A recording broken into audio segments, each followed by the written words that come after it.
On blast. This is Ball on Blast, part of the On Blast Podcast Network, available on iTunes, SoundCloud and YouTube. If you like it, then subscribe and tell your friends. Holla. On blast. Well, thank you. You're far too kind for tuning in once again to the Ball on Blast podcast. And it's playoff time, the greatest time of the year for basketball fans.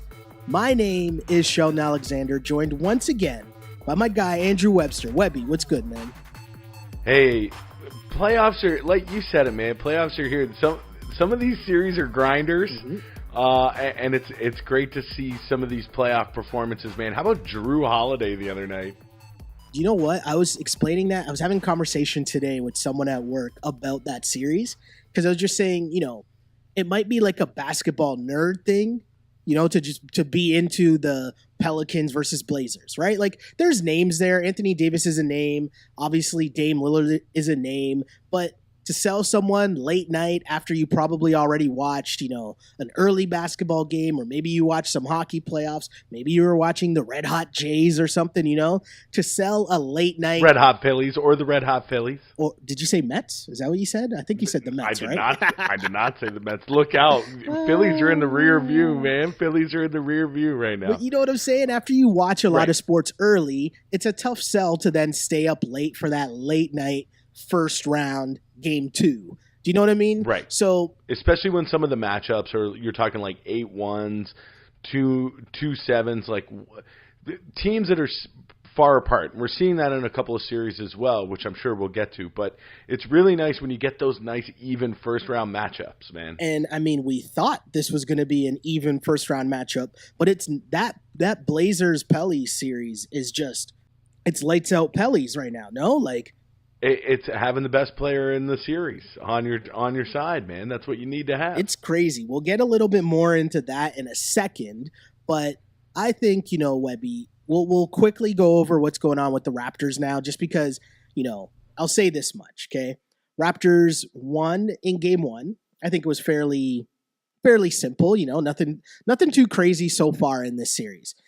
I don't know. I think the response from Kyle and DeMar in the second half, after kind of starting the way that a lot of fans and a lot of analysts thought that the Raptors would start in the playoffs, and to stare that down and to turn it around and get the kind of win that they got in game 1. I thought that was big, and I thought it set the tone for game 2 really well. You know what? It was funny to see the panic after the first half of game 1, because I think Kyle and DeMar, they combined took like 7 shots in the first half or something like that, and it was just a bad performance. But it was funny to see the reaction on Twitter, because everyone, all Raptor fans, media, everyone's jumping on them so quickly, like, uh-oh, here we go again.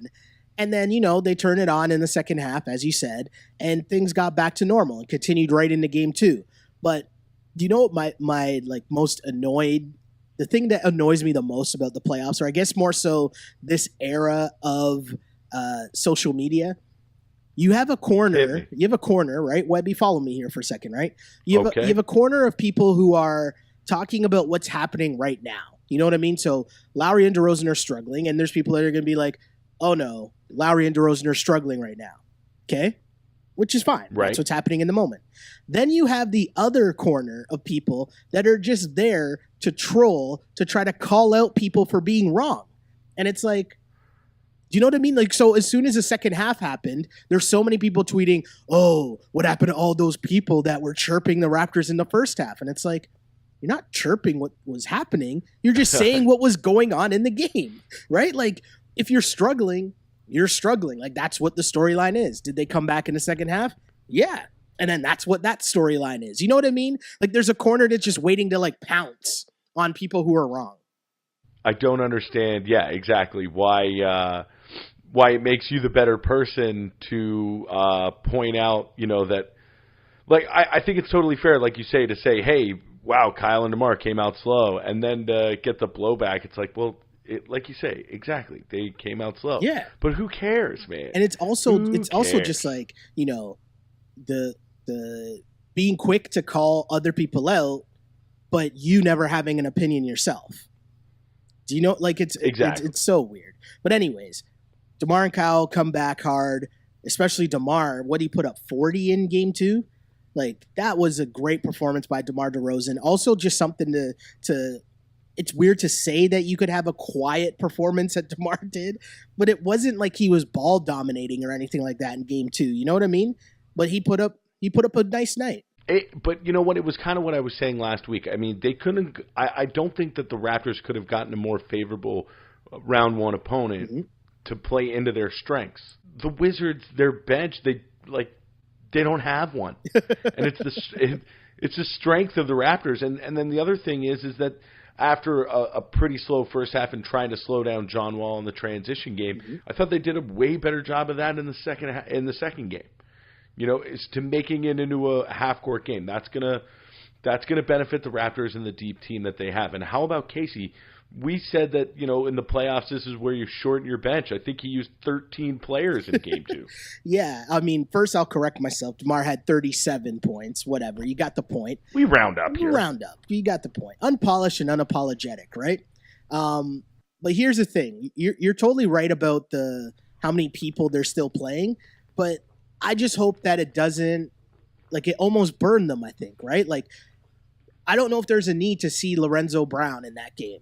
No knock on Lorenzo Brown, G League MVP. You earned all your minutes. You're there, cool. But it was just weird, and I felt like the lead was almost 20, and then it got to like 15. Then it was like 10, right? But it was like, okay, time to bring back Kyle and DeMar, and it's like, oh no, we're still rolling with Lorenzo Brown here, and it got down to like 6. But no, I think it was like 10 or 8. It definitely got under 10, but I know what you're saying, yeah. What I'm saying, though, is that that's what you have those bench guys for, is that it only got down to single digits or it got down to 10 points or whatever, because at one point it was at 30. Yeah. No, you're right. You're right. So it's like why even bother with putting more minutes on Kyle and DeMar when you don't have to? Bring in Lorenzo Brown. Bring in Bebe. Do whatever you can to elongate the bench as much as you can in the playoffs to give added rest to your starters. Because as we know, you know, when the playoffs get going and the Raptors are in for a deep run, you're gonna at some point not play 13 guys, right? Yeah, exactly. And I guess, you know, you're right in the sense that it's still against Washington. Washington is a team that, I mean, to be honest, as soon as I saw Ty Lawson check into the game, I was like, this series is over. Right? I was, dude is fresh off a stint in the Chinese league where he's putting up like 25 points a night. I was like, if that's what you are relying on as one of the first guys off your bench in the first round of the NBA playoffs, this series is over. Because that's not, and it's not even a knock on Ty Lawson because he actually played all right. Do you know what I mean? I'm just saying if that's the extent that you're going to salvage your season in the first round, you're in trouble. And yeah, I think Washington's in trouble. I think they're going home and they'll probably win one of the games, you know, but overall, I just think the Raptors are too much for them. And what about playoff Serge, right? Like Serge Ibaka has been rolling. And I got to be honest, because I was hard on Serge all season, right? I was going to say he was one of the guys that you weren't happy about. You said that Serge got a ball. If the Raptors want to be really good, you were thinking about putting him on the bench. Yep.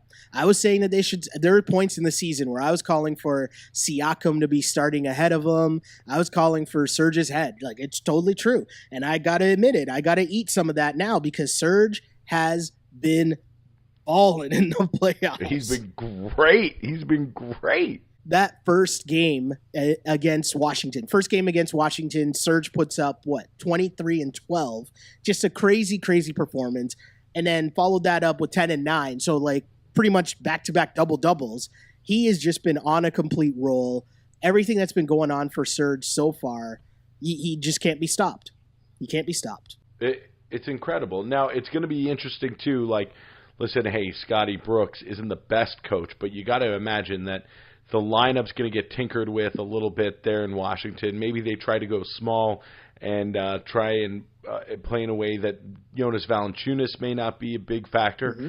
But the way that Serge is playing, I think that even if you go small, he'd be a great piece to have in the unit that you put out there against a smaller lineup. Put him at the 5, right? Yeah, I mean, you're totally right. I think the Wizards need to play small, and I think most of that might be because I think Gortat is washed. Like, Gortat might be actually done. Yeah. the amount of layups that Gortat missed, I think he himself, I feel like I watched him miss like 5 layups in game 2 alone, right? And so it's tough. They might have to go small, but then that almost plays into the Raptors' hands as well, with Serge and JV playing pretty well so far. And not only that, but the fact that, you know, you're taking away your shot blockers, which just creates more lanes, driving lanes for DeMar going to the basket, for OG going to the basket. Shouts to OG also playing well. Ooh, absolutely, man. So he is not afraid of the moment. Yeah, I mean, the level of worry right now, I think, is pretty low in Raptor land.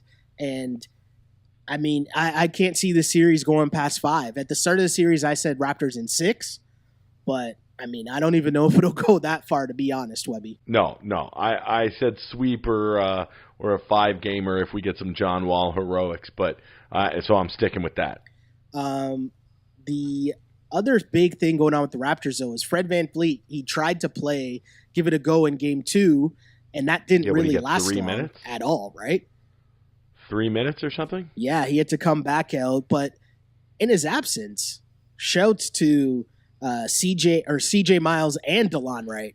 Those two guys. DeLon Wright is so good. Well, we talk so much about, again, how many players have been playing off the bench, but I think way more important is just the contributions that you are getting from maybe 2 or 3 guys. You know what I mean? I think, like, you know, we'll say 13 guys played, but Norm's playing like 3 minutes, you know.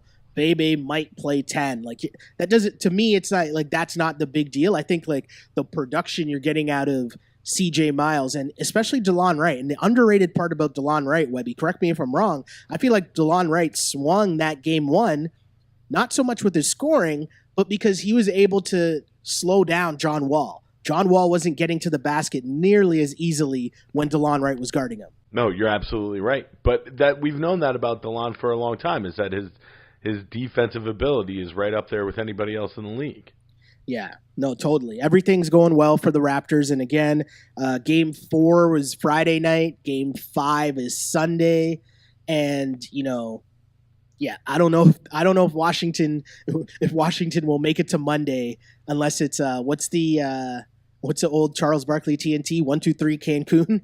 That might be the chant for Washington come Sunday night's game. But let's move on to a team that I think you're fairly familiar with, the Philadelphia 76ers, as it looks like they're about to win Game 3 as we record right now. But obviously the big talk is about the big man, Webby. JoJo back in the lineup. Talk to me. Well, listen, he looked really good tonight too.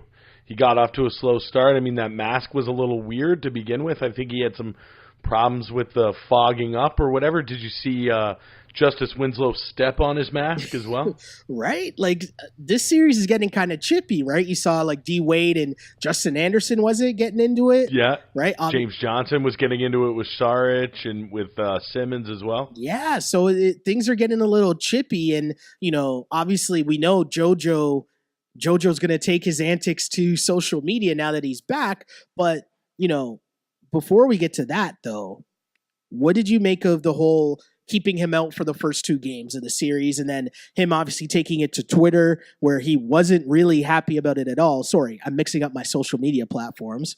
He took it to Instagram and said, "I'm effing sick and tired of being babied." Webby, do you think that the Sixers were babying him? You know what? The thing with Joel is that he has an unfortunate history with injuries. Mm-hmm. And so this thing, and especially a concussion and the orbital bone, that's nothing to mess around with. So, you know what? I don't mind them holding him out the first 2 games. I also don't mind him being frustrated and voicing that frustration. You know, I mean, I wouldn't want to be babied either if I saw my teammates in the playoffs and think that I'm ready enough to contribute through this injury. And I think that the coaches and the upper brass listened to him. And with good reason. He was really good tonight. Yeah, I totally agree with you. And I understand the reason for them to you know, hesitate and not rush him back. But the one thing that was weird about it was, obviously it's a facial injury, right? And so nothing was wrong with his vision. So his vision was fine. And so what could really have been better between tonight's game, as in Thursday, and then whenever game 2 was. You know what I mean? Like, how much really changed in terms of his physical condition? To me, the only thing that should have been keeping him out of the lineup is, are you waiting for the mask to come in, or are you waiting for the mask to be approved by the league or something like that? Do you know what I mean? Right. That kind of was the only thing that I could think of, that if I were in charge in Philly, what would be holding him back from letting him go. But you're totally right. The best part about it is you want your star to be, you know, like angry, upset that he's not trying to come back, especially when, you know, you look at the Spurs and see what's going on with Kawhi Leonard. Right? or that is to say, you don't see Kawhi Leonard. Exactly, right? Exactly my point, right? You much rather see Joel Embiid being out of the lineup and begging to play, as opposed to Kawhi Leonard not even being with the team, right? Exactly. But that series, though, game 2 was a thing. D Wade giving Miami fans one last hurrah. Yeah, I would say one last hurrah is your key term there. Like, you're not going to get, like, you used to be able to get that every game in the playoffs from Dwayne Wade, but not anymore. It's a little bit of that South Beach magic for sure. Great, but he's not going to be doing that every night. And listen, if I'm the Sixers, if he wants to shoot those, I'm going to play defense on him, but he can hoist up those shots as much as he wants. The thing that was so crazy about it was, I think you, as a basketball fan, you would assume that maybe D Wade would have, you know, a big shot left in him. But the fact that he was able to really carry that game out, and it was weird that he said Kevin Hart really got to him. Yeah, he was talking big junk on Kevin Hart. Kevin Hart and AI just sitting in that corner, and they kept showing AI, and he's like mouthing the words, "That's a bad motherfucker," when D Wade was scoring. I'm like, shouts to AI. I mean, it's good to see one last hurrah from D Wade, because this is probably going to be his last season. A lot of people are assuming it could be his last season, so it's good that he had like kind of one last signature D Wade thing. But now that JoJo's back, I think the talent is just way too much for the Sixers over Miami, right? Like, we know what JoJo and obviously your boy Ben Simmons are capable of doing, but the fact that everything else is just shooters on deck, whether it's Saric, whether it's Rocco, whether it's Bellinelli, right? Like Ilyasova. I know Ersan's your guy, Webby. Can the Sixers be stopped here? Like, seriously, at full strength? Well, it's funny because it's like, as much as you say that the Sixers roll out shooters after shooters after shooters, it seems like the Heat roll out long, athletic guys who can play defense. Mm-hmm. Yeah. You know, they have a whole lineup of that. So, I mean, and for 3 quarters tonight, they did a really good job of playing good defense on guys, like you say, Bellinelli, Ilyasova, J.J. Redick. But the thing is that the talent of those two guys, of Simmons and Embiid, I think is just going to be enough to put them over. I wouldn't be surprised if the Heat make it a longer series, even 6, maybe 7, because the Sixers are so young. Yeah. But I just think that talent of those two players is going to be a little too much for those great defenders that the Heat have. You know, it's super interesting now, too, as you look ahead to, I mean, I know it's kind of early and you don't really want to get thinking about things that early in terms of what's going to happen in the next round. But with the Bucks being down, the Bucks being down 2-0 to Boston, you kind of got to think ahead now. And like, if we're looking at the Sixers and Celtics, but the Celtics might be a better version of Miami. Does that make sense in terms of just like a grittier team? You know, they still have like longer and more athletic dudes to play defense, but just not quite as deep as Miami, I think. Yeah, not as deep, but, you know, if you're replacing Winslow and Richardson with Jaylen Brown and Tatum, do you know what I mean? Like, those guys can give you a lot more offensively, which might give the Sixers a lot more problems. But, I mean, if we stay to the first round, they're definitely giving the Milwaukee Bucks problems. What is going on there, Webby? I know you picked the Celtics. I picked the Bucks, so I'm gonna let you stun on me here for a bit, Webby. What's going on in this series? I said it before. Coaching. I mean, like the Bucks next year, they can bring in, like, the other thing is Eric Bledsoe, and we need to have a serious talk about Eric Bledsoe. Yeah, definitely. And we really need to ask ourselves: is Eric Bledsoe good? Okay. because I don't think Eric Bledsoe's that good. He's getting torched right now in this series by Terry Rozier. Yeah. Torched. And I thought Bledsoe was supposed to be an elite defender. I thought he was supposed to be somebody who could be a playmaker. Mm-hmm. But he doesn't make his teammates better, and he's, like I said, getting torched by Terry Rozier. And he's sulking about it too. So for people that don't know what's been going on, he's getting mad butthurt. Oh yeah, what's been going on in the post game? Terry Rozier in his post game, I think in game 1, referred to Eric Bledsoe as Jrue Bledsoe. To which the following game, when Eric Bledsoe was interviewed, Eric Bledsoe was asked about Terry Rozier, and Bledsoe claimed that he didn't know who Terry Rozier was, which is clearly a lie. But I think the best reaction to that came from the TNT crew, because they're just the best at everything. And Barkley just flat out on TV was like, well, he better know who Terry Rozier is because he's kicking his ass in back-to-back games. What did they say? Yeah, it was Jalen Rose said he knows who Rozier is because he sees the name on the jersey go by him every time. I thought that was a good line. That's pretty good. That is pretty good. But it's just such a crazy thing. And you asked, is Eric Bledsoe good? I think Eric Bledsoe is one of those guys who might be one of the shining examples of how quickly the game in the NBA has changed, right? And so being able to get your mid-range shot off, which I think Eric Bledsoe is pretty good at. He's good at getting to the basket, but, he could get his mid-range game off. He's a tough, gritty defender. But basically, if you're not a very good three-point shooter as a point guard, you're going to struggle in the NBA now, in today's NBA, right? And he's not really that good of a shooter, but even on top of that, the way that Milwaukee plays, it's just really weird still, right? It's very old NBA, for lack of a better term. It's not really the ball movement and the space and pace type thing and shooting threes. And I think Bledsoe gets caught up in that because he's not going to shoot a high percentage from the floor, and he's not going to get enough touches really to get his buckets to where his stat line doesn't look horrible. You know what I mean? If he's going to get you 20 points, he's probably going to need 15 shots or something to get there, I don't know. It's tough, man, because he's getting outplayed a lot. And you're right about the coaching, Webby. You're totally right about the coaching, because what Bledsoe's strengths are and what Terry Rozier's strengths are might not be that different.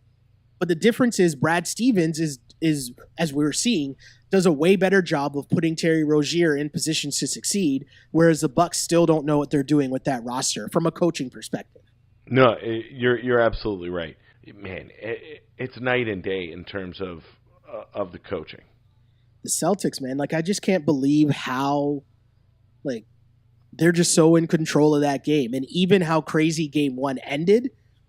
Yeah, which was unbelievable. And here's the thing about so much fun. And here's the thing about the NBA playoffs, right?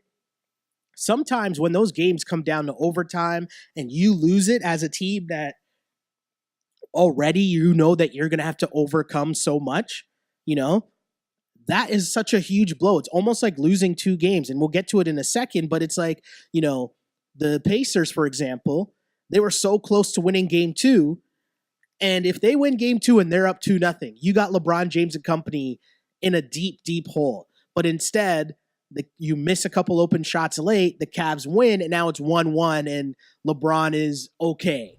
You know what I mean? It's still, no, follow me for a second. It's still going to be a tough series, but it's a lot different than, you had them down, and it would have been 2-0 going home. That's a huge difference than it being 1-1 against LeBron James. And I think the same thing kind of happened to the Bucks where, if they won that first game, and of course it was crazy that it even went to overtime, because I haven't seen Middleton or anyone hit a shot like that in the playoffs since the Derek Fisher shot against the Spurs. That's exactly what I thought. Yeah.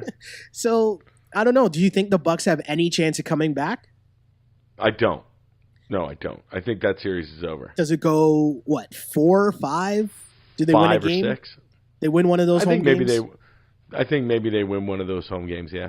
Yeah. So, that series looks like, I thought it was going to be Bucks in 7. That's what I called. And of course the Bucks are going home, but it just hasn't looked good for them at all, as, the Celtics ran away with Game 2. So maybe Milwaukee, that home crowd, can get them juiced up for the next game. But unless something drastic happens, unless there's like some massive adjustment coming from a Bucks coaching staff that hasn't really proven to be that type of team, they might be in trouble.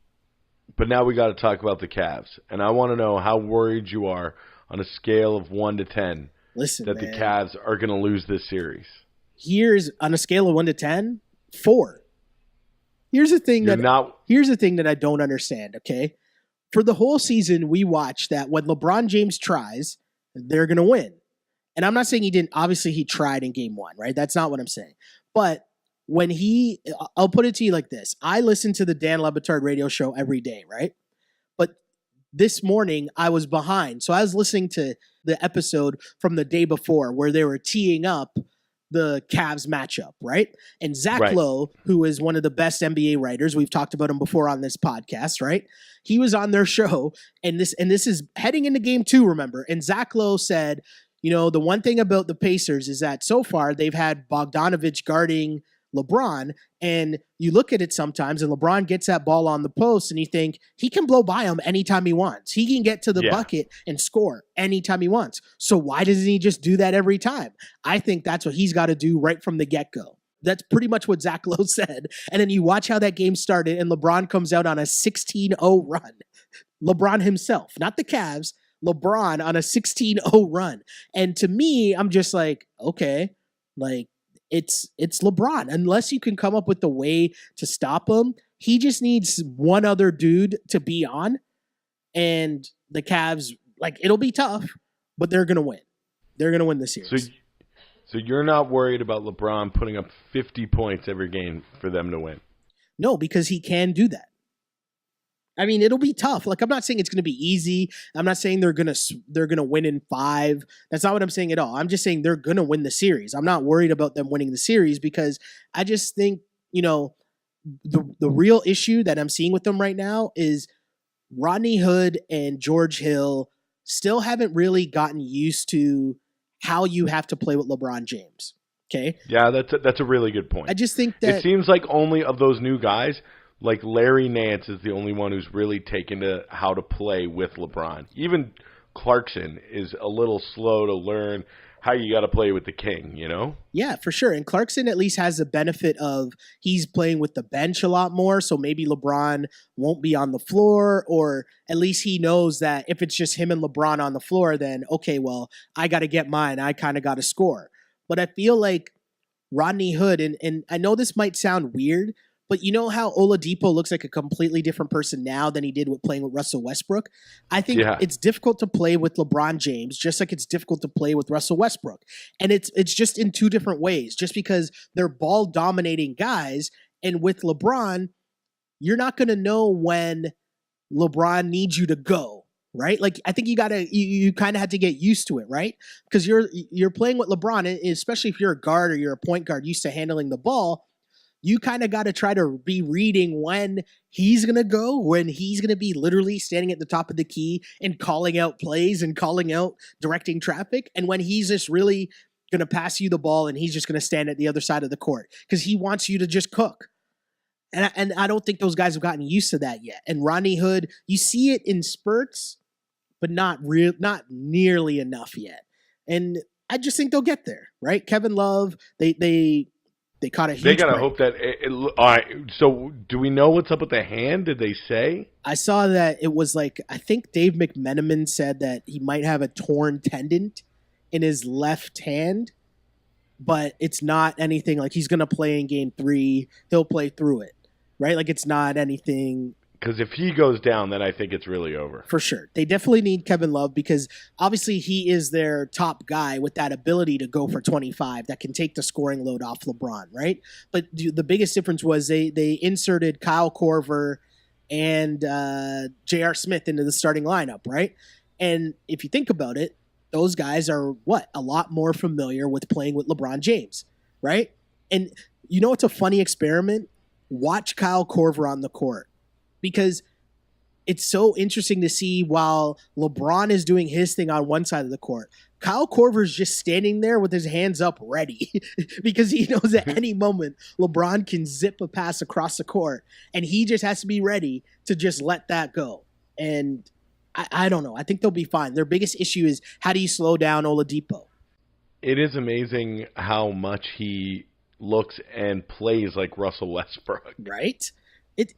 I'm glad you said that, right? Because everyone keeps crushing Russ and saying like how bad it was for him to play with Russ last year because, Russ held him down or whatever. No, it was like going to Westbrook University. Exactly. Kind of like my guy Jimmy Garoppolo, right? Going to Tom Brady University. Brady you. Right? But you know what I mean, Webby? You're totally right with that. I think Oladipo, he just looks so confident.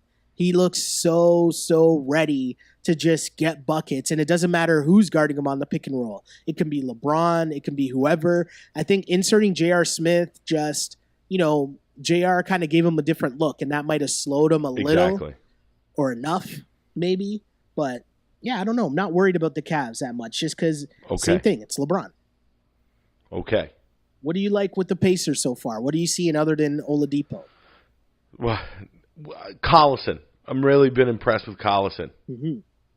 Giving good solid D. Yeah, absolutely. And I thought that it was going to be like a little more and like Lance has done his Lance things and been very, very entertaining. And I thought they might be able to get a little more of him, but I think that Collison's like really stepped up into what they need from a second guard there. Yeah, I think he's been great. Oh yeah. It's very interesting, too. And Miles Turner hitting threes.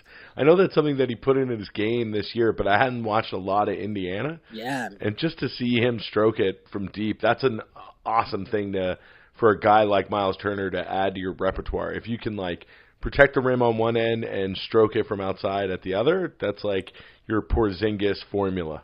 Miles Turner is really good. You're so right about that. I think – if not for maybe Jrue Holiday, Miles Turner might be having the biggest coming out party for someone who we know is okay, but you're kind of really seeing their full skill set. You know what I mean? The Pacers will give them a go. And I want to see what happens to this Pacers team next year and the year after they, kind of get another year to gel together, figure some things out, maybe make a couple switches to their lineup or whatever. But as long as they keep Lance, everything's cool, right? Yeah. So it's so funny, man. Like for Lance to be really like the face of your franchise. Like now that Paul George is gone, like Victor Oladipo for sure, but it seems like I know Lance went to like 4 teams in 2 years or whatever it was, but he just seems to me like he is the epitome of the Indiana Pacers. He's who I think about. Yeah, for sure. I mean, and what if game 1 that Lance had, right? That dunk, and then he's bashing his head against the stanchion after he makes a dunk. That dunk was mean. Lance. That dunk was mean. Did you see Lance's outfit, by the way, when he came into game 2? I didn't. I don't even know how to describe it. It almost looked like he was wearing like some Power Rangers type pants, right? Then he had like this jacket that just looked like it had a lot of weird, like huge, massive patches on it that were like sewn on, and it had like "Born Ready" written all over it. It was a very just Lance look. I don't even know how to put it. I really don't know how to describe it. But this will be one of those things where on an audio medium, we tell you to Google something and look it up. Yeah, exactly. Right? That's good pod. That's a great podcast right there. But that, I think, will segue us. We just went over the Eastern Conference, right? And I think, we think the Raptors are in cruise control. We both think, we like the Raptors. We like the Sixers. Yeah, we think the Sixers are going to take control. Now that JoJo's back, they not stole game 3, but they won game 3 fairly comfortably with JoJo back in the lineup in Miami. I think that's a big look for them to kind of take hold of the series, no? Yeah, absolutely. And then we need JJ Redick to take more of Marco Bellinelli's shots. So. And then the other 2 series, Boston seems to be taking control. They're up 2-0, and unless something drastic happens, it could be bye-bye for the Bucks. But we'll see what their home crowd has. Unless Brad Stevens gets kidnapped. Yes, and I think the LeBron versus the Pacers series, I think that's going to be a long series. I called that one being 7 games. Yeah, I mean, I called Cavs in 5. I think that's what I said at the start of the series. And now looking at it, yeah, I mean, the Pacers are real. Like, they're not going to back down. I think their toughness, like, that's the biggest thing that you're seeing. Because for you to take that blow from LeBron, and LeBron had, I think, 29 in the first half, and you're down 20, and to come back and be within a shot of tying the game at the very end, yeah, this series is going to go long. I still think the Cavs win, but it's going at least 6, I think, right? Let's switch gears, though, Webby, to the wild, wild Western Conference where, you know, we're getting blowouts, right? Like, if you look at the 3 series, of the 4 series, the only one that's kind of close so far is the OKC and Utah series, right? Kind of close. Is it 2-1 now, Utah? No. That series is at 1-1. It's at 1-1. Sorry, Yeah. That's right. They've only played 2 games. Yeah, they've only played 2 games. This is the NBA where they stretch out everything, right? Right, and it's now so confusing. Some teams have played 3, others have played 2. I'm lost. It's okay, Webby. That's why I'm here. I'm here to help, Webby. I'm here to help. Good. So just guide me through. Yes. So that series, we can start there. That series has been exceptional so far. 2 great games. I'd say First game you got to give up to playoff P as Paul George went crazy. He had, 8 threes in that game. Yeah, it's insane. A great performance. But then game 2, the Rook, Donovan Mitchell, I know you got love for Simmons, but Donovan Mitchell put on a show in that game too, Webby. This has been a great series. Just because I got love for Simmons doesn't mean that I don't also love watching Donovan Mitchell play. Yeah. And he was excellent. And now the other thing too was we were talking about that series and about how great the just the big behemoth down low would be. Mm-hmm. And man, it's been just as good as advertised. For sure. And you know who's better than I thought he was? Favors. Favors is better than I thought he was. He's really solid. Me too. He's a really solid big guy. He's super skilled as well. I think I saw him knock down like a deep. I think I saw him knock down a 3 maybe. Like he just seems like a very skilled big man that can do a lot more things than I thought. I thought he was just kind of like a bully rebounder type. But he's got a little finesse. Yeah, their interior passing is really good too. There are a lot of plays where they'd get the ball and in either one, whether it was Gobert or Favors, you could see there were skilled passers in the sense that they would hold the ball and draw the defense before giving it up to their other big to get an easy layup or dunk. And I was really impressed with how well they played, but that's a well-coached team as well, right? Yeah, it is. It is. Ricky Rubio, too, seems to be I was wondering how that matchup would go, him against Russ. And not that Rubio is like holding his own or anything. Like, he's not like close to Russell Westbrook, but he's played a lot better than I thought. And you know what? It's weird because his style of game, like, it's an evolution of how we knew Ricky Rubio as the young kid in Minnesota, right? Mm-hmm. He's taken the skill set that he has, and he's adapted for today's NBA as well. Oh, yeah, definitely. As much as we talked about Bledsoe not adapting, Ricky Rubio now has a 3-point shot. You know, like he's not knocking it down like at a crazy clip or anything, but I mean, you can't just leave him wide open like you could earlier on in his career when he was in Minnesota. And speaking of shade, we talked a little bit earlier about Twitter shade, what's going on there. But someone wrote, I think it was Michael Lee, maybe might have tweeted out that Ricky Rubio got a playoff win before the Timberwolves did. And Donovan Mitchell put like the emoji where like your mouth is zipped up, not saying anything, you know? Right. And like that tweet, I thought that was really funny. But it's really interesting to see, man. Guys, that's what the cool thing is about the playoffs, right? I think it's a great opportunity to see that as much as stats can tell you, right? There's certain things you will never be able to quantify. And that is guts and heart and how much dudes have that extra gear they can go to because it's playoff time, right? That's what's been so cool to see so far. And this series, I think, is going to go long. This is going to go at least 6 games. OKC has the talent, but when their shots aren't falling, you know, the way that the Jazz play, they play such a solid and consistent way that they're not going to get blown out in any game. They're going to keep it close. And last game, Melo was bad. I know I said Melo was my X factor. Melo was bad. I know you were saying, shots falling, so we're not talking about Carmelo Anthony. He was bad.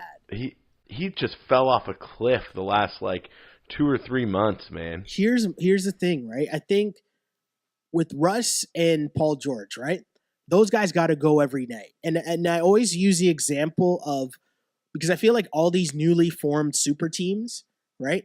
I use the example of the Miami Heat super team, right? Because I don't think the way that Boston, the Celtics team was put together was different, because KG was like an inside guy, Paul Pierce was like the go-getter, and Ray Allen was a sharpshooter, right?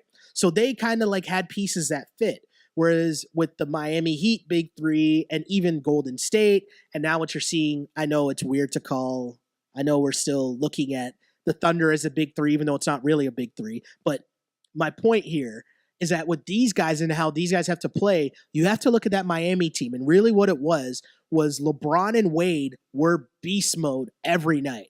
Two of those guys had to get 30 each night for them to succeed in the playoffs. That's just the way that your team is constructed when you have, that top tier of talent, that high end of talent at the top of your team, right? Those two guys got to go for 30. And so when they're not doing that and Melo isn't just hitting open shots, you're going to lose games. It's just that simple. It's so funny that this team has just been searching for as long as I can remember for anybody that they can find to knock down a corner three. Yeah. If I remember, because if I go back, right? So the Miami Heat team, for people that don't remember, I know Webby will remember this. I used to produce a segment on The Score called The Heat Check, right? And it was not fair. No, but the reason why this is stuck in my head is because I'm trying to remember what the magic number was, but I think it was 75. And it was basically whenever Wade, LeBron, and Bosh combined for 75 points, the Heat were whatever and whatever. That was their magic number. If those three guys got to that number, chances are they won. They won 90% of their games or whatever it is, right? And I think that's kind of the formula you look at when you think of these big three type teams, right? And so if Paul George and But no, listen. The Oklahoma City is not a big three, and stop. But I'm saying if you're getting at least 25 from Russ and Paul George, right? All Melo has to do at that point, if those two guys are on, Melo's going to be wide open, and all you have to do in that instance is knock down open shots. That's more so my point, right? It's not that Melo's going to give you 25. It's that you just need a consistent 15 from Melo. You need a consistent 15 from somebody else. Yeah. And it's just not coming from Melo right now. Yo, you know who they got to play more? Jeremy Grant. He looks good, man. He's been playing really well, and I know that you could be right. That could be at the expense of Melo. You got to play him more, but he's just so active. He's so super long. He's a good shooter. He's a good rebounder. He's super athletic. I think Corey Brewer being a late season pickup for them has been awesome. Yeah, what a great pickup for them, right? He's been incredible, and he's got to be he's getting to be an old man now. Oh, yeah. He's a great pickup because he came in and just knows his role, right? How many times you see him diving on the floor for loose balls or, jumping in probably over someone's back, trying to get a rebound. He's in there making all those hustle plays.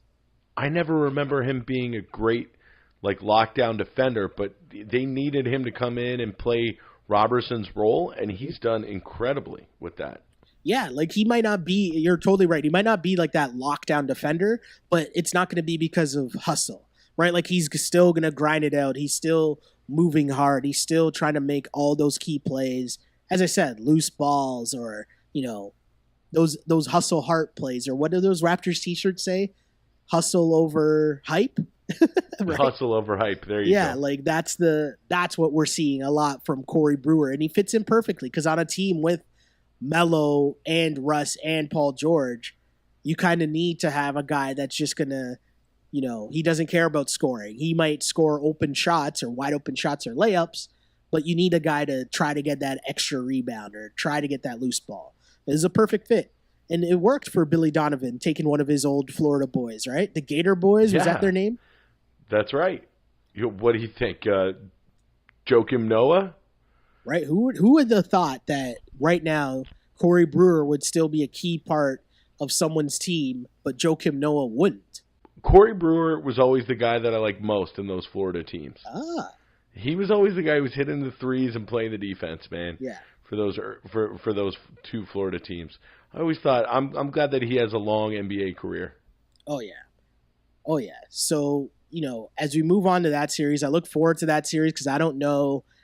Like it's not a given that Oklahoma City's going to win because if those other guys, if Paul George isn't playoff P, they lose, right? Yeah, that's pretty much it, right? Yeah, and Russ, playoff P is a pretty funny nickname.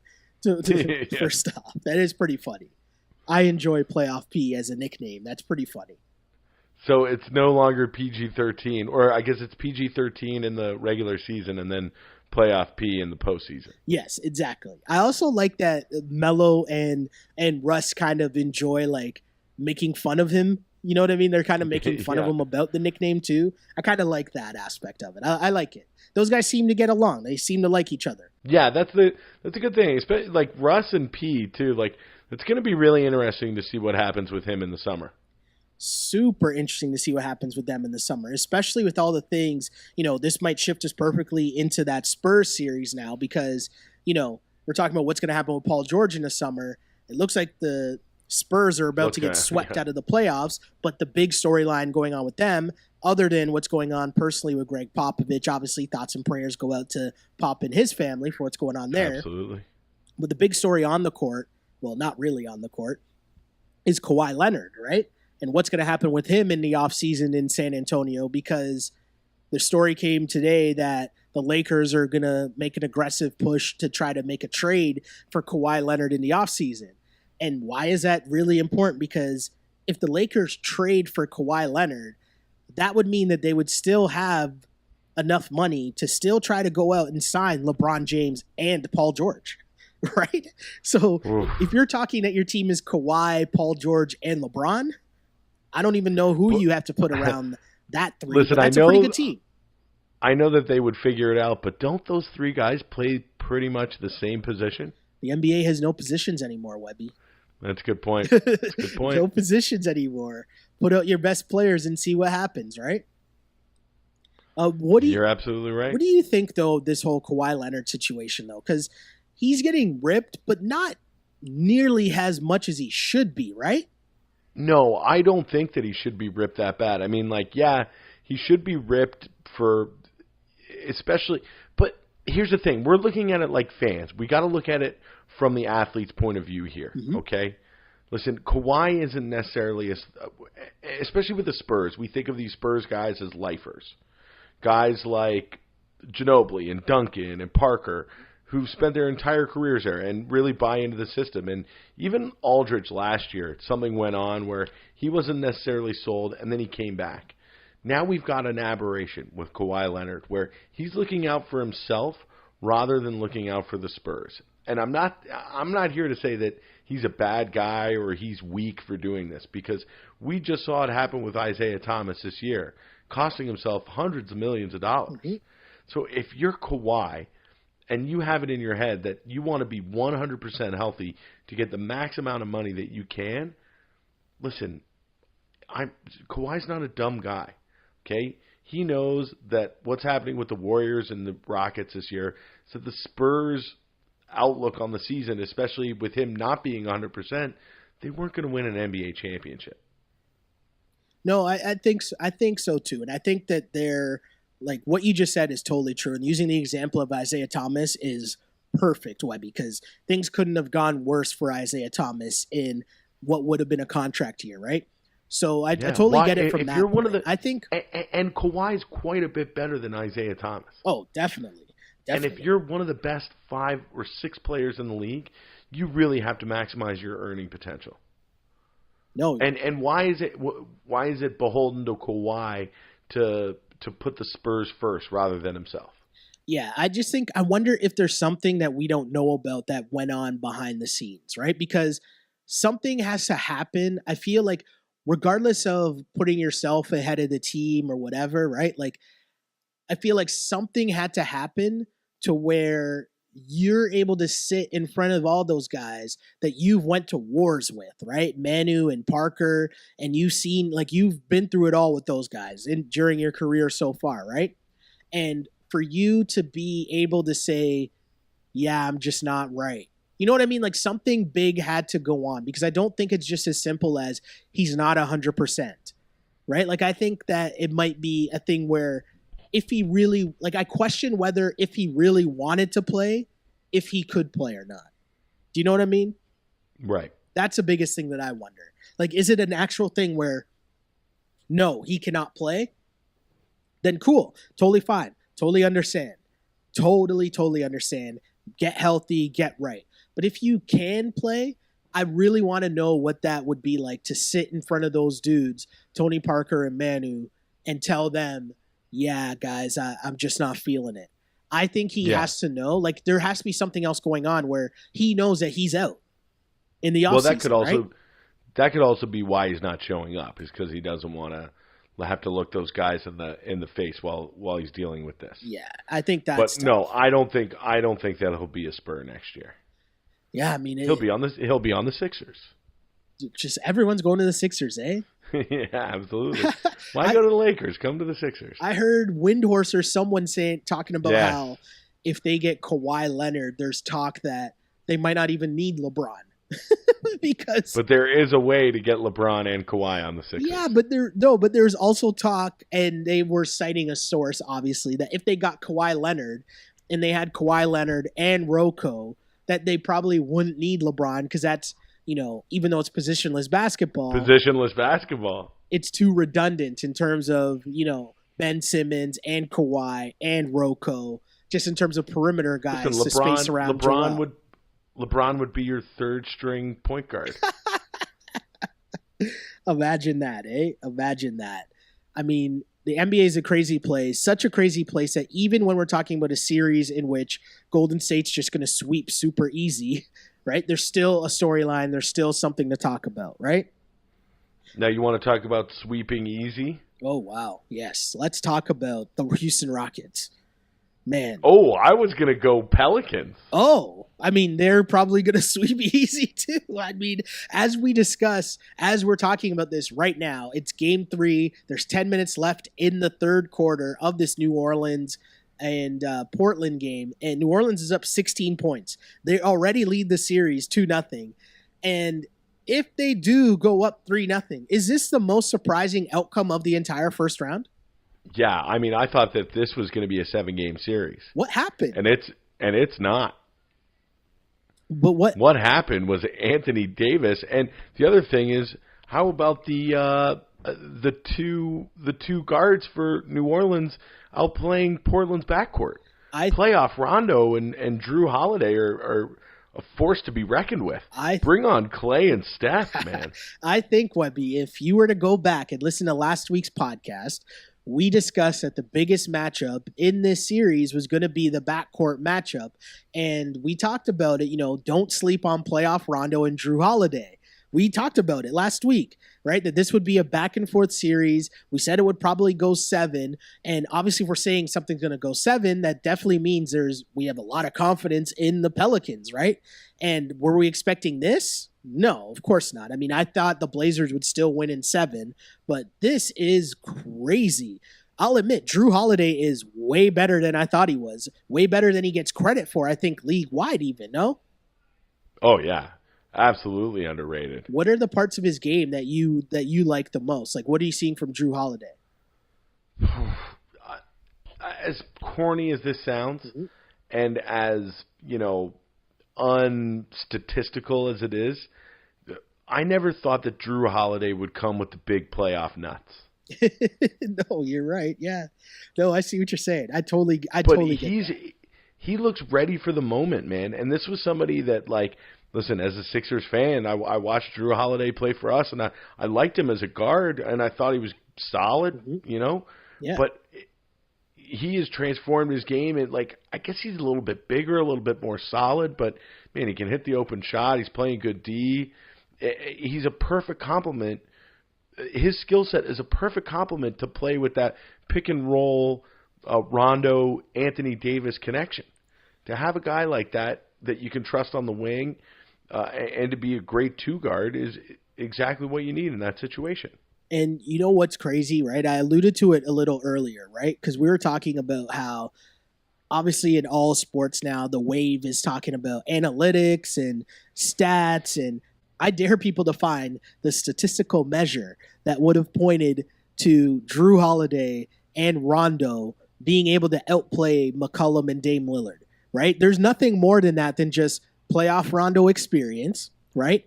And will, and you're right. It's not, you said it might sound cheesy, but I think you're totally right. Just the will and determination of Jrue Holiday to embrace that matchup. Like, yeah, I'll take Dame Lillard. Dame Lillard is one of the top point guards in the league, right? Dame Lillard, for a while got there. MVP buzz. Exactly. And so you don't think that Jrue Holiday was hearing all that talk leading into this about, you don't think Rondo's just like in his ear, gassing him up, gassing up AD? Like Rondo's been through playoff battles. He's been through everything, right? And you don't think that Jrue Holiday wasn't ready for this matchup? Like it's crazy what that backcourt is doing to Lillard and McCollum, who have struggled for now 3 games. And it's a far, far cry from what we saw during the regular season. But at the same time, Jrue Holiday is a great defender. And there's talk of Jrue Holiday being on like the all-defensive team, which is, again, something that defense is tough to measure, but, it's not really something that gets bigged up a lot, no? Absolutely. But it's what you need when it comes to postseason time. Definitely what you need. And I mean, you look at Dame Lillard. Dame Lillard has yet to crack the 20-point mark in 3 games. And I know that this game's not over yet. They're still in the third quarter. He's only at 12. But they only have 50 points. Yeah, right? I mean, this is not going well at all for the Portland Trail Blazers. But I feel like you said last week during the podcast that, the lower seeds did have a shot. And you pointed to the Pels as being like, well, Anthony Davis, we know, is probably the best player in the series. And so if Rondo and Holiday can make up the difference, they're in business. And I think they've done more than they've kind done of more than that. Yeah, absolutely. What a series. It's been such great, like, the first 2 games anyways were close. Like, they were closer games. It was just right down to the wire. Holiday had that great block at the end of, I think it was game 1 to seal that one. But a blowout win in game 3 as they come back home. Imagine that, like imagine the Pels and the Golden State Warriors just resting. That is crazy. But I wonder here, Webby, would they be doing this with Boogie? Ooh. Like I yeah, don't know. You know the what? answer. They would probably, to be honest, like if they had Boogie, I mean, the way that they were playing and the way that Davis kind of transformed, who's to say that the seeds wouldn't be flip-flopped? Mm-hmm. That they wouldn't be the 3 seed in the West. True. Very true.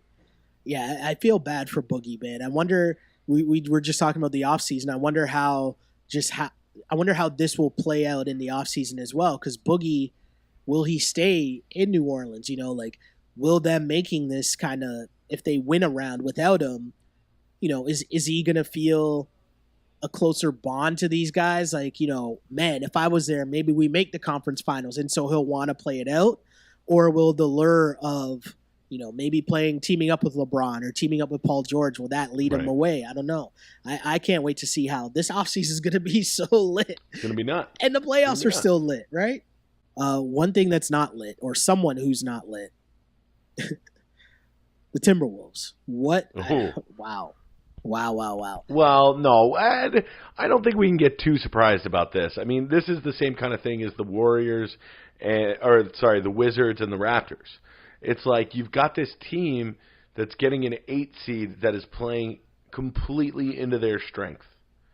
Okay. So, like, for me, the T-Wolves are a nice team. I really like Jimmy Butler, but that's not a team that's gonna put the work on the Rockets. So are you surprised, though, that Cat has 13 points over 2 games? Like 13 points total over 2 games? Absolutely. I mean, I was reading about his usage rate today. He and Butler's usage rates are way down, where guys like Tyus Jones and Jeff Teagues are way up. And those two guys, Derrick Rose. Yeah, and Derrick Rose, and that's not how you're going to beat the Rockets, man. Yeah, not a chance. You can't be trotting out Derrick Rose, and Chris Paul looks like he's on the And One mixtape tour with some of the stuff that he's pulling in those games, right? Like, it's crazy what's been going on with the Rockets. It's like they figured out in last night's game, they figured out that they have to be them, right? And what I mean by that is they weren't playing with as much pace in game one. They weren't playing with nearly as much pace in game one as they were in game two in terms of just getting up and down, spreading it out, shooting their threes. Right. James Harden didn't even really do that much, really, right? It wasn't even James Harden. James Harden had 12 points. I think he was like 2 for 18 in that game. It was really everyone else splashing shots. Even, I know one of your favorite bench players and mine, Gerald Green, right? Oh, of course. Pogo sticks for legs.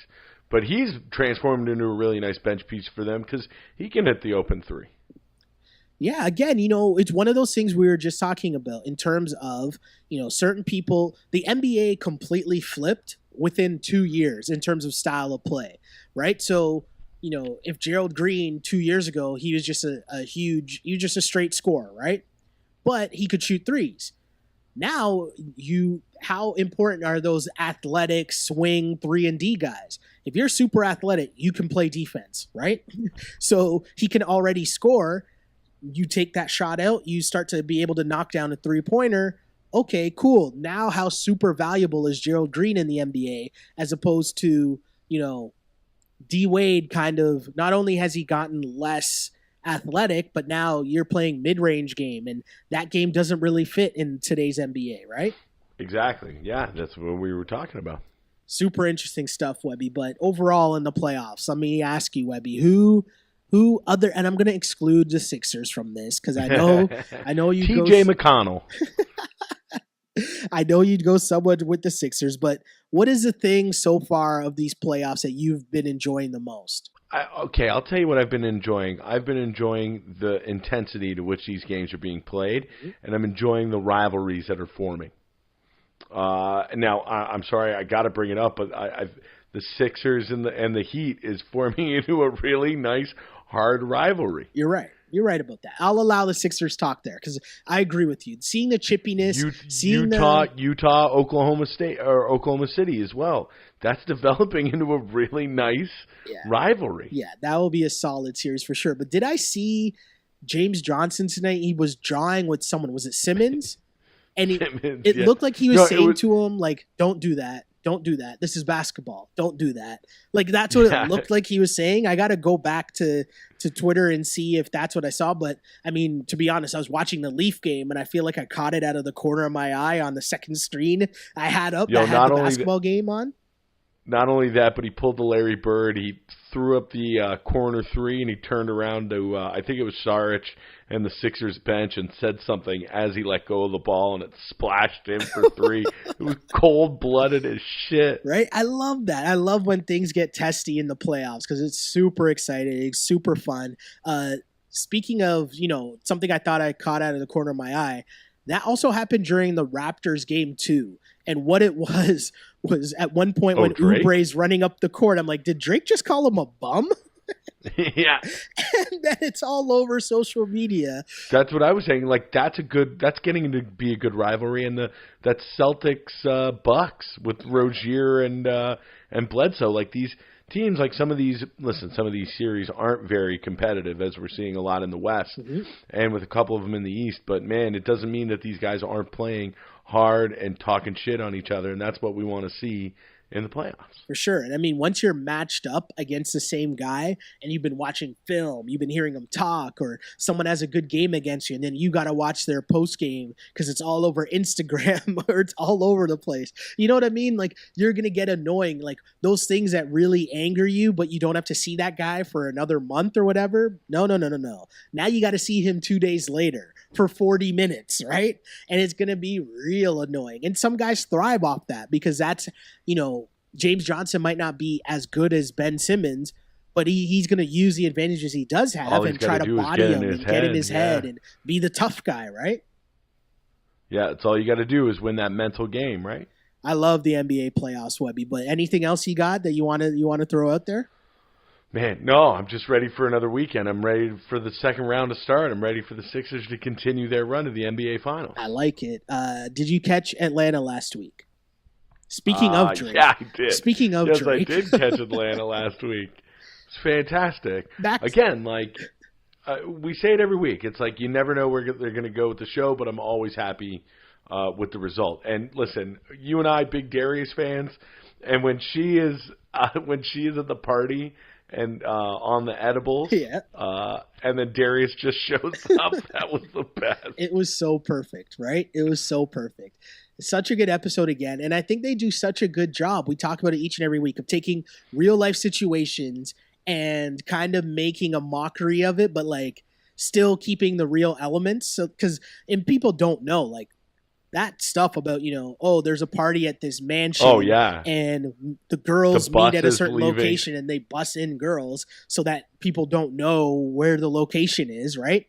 Like, that's a thing that really happens, right? Yeah. Like, that's a thing that honestly happens. And even I'll tell people, like, this happened during All-Star Weekend in Toronto, right? Like, they rented out a mansion and that's where the party was. And I mean, I did not attend said party, but I did hear some interesting stories about, like, what was going on at said parties, and there might have been like a pillow fighting room, which I'll just end it there. Leave it at but that. Yeah. We'll let you know what's going on in that room if you know what I'm saying, right? But it was just so funny how they take these things and turn them into full episodes, and how they're able to just take one character from a great cast and build a whole entire episode about this one character that isn't even really a central character. Or not one of the main characters, quote unquote, right? And the writing's so great in that, like, I don't think we've met Van's friends, but we've met a couple of Van's friends before, but these were like new ones, right? Yeah, this was a new crew of friends, and it was funny just and all the things. You knew every single thing about them without having any backstory. They were like real fleshed out characters. It was awesome. Yes, because they did. You're right about the writing, and you didn't have to know who these girls were in the television show, but I think you have a friend or a girl that's exactly like that girl. Like, they're replicating like a crew of friends, right? You had one friend who was like the you don't want to say stuck up one, but the clean one, right? That's like, no, I don't want to drink, or I don't want to take this edible, I don't want to do drugs, or I don't want to, the clean cut friend, Then you have the other friend that always has the end to some parties because she has a hookup with some guy that she's just dragging along for the hookup, right? But it was just so fun. It was such a fun episode, such a fun ride. Good stuff, right?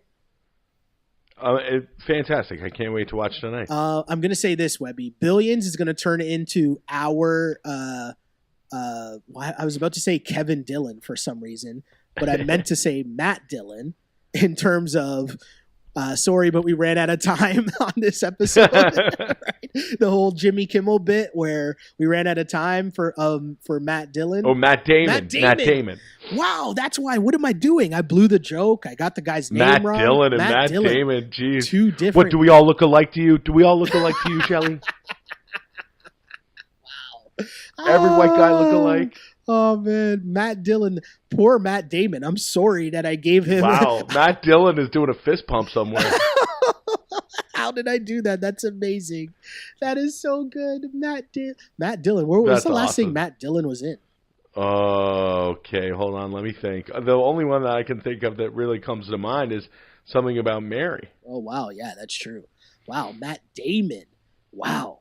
The Jimmy Kimmel bit. I guess we'll talk about Billions next week. We ran out of time. No. I didn't watch last week's. But I'm sure I'll have unkind things to say as soon as I get caught up. Hold on. Honestly, I'll tell you that last week's episode was amazing for one reason and one reason only. Chuck Sr. is the best. Okay. That's all I'm going to say. And people that, if you watch Billions and you're listening to this, you know exactly what I'm talking about.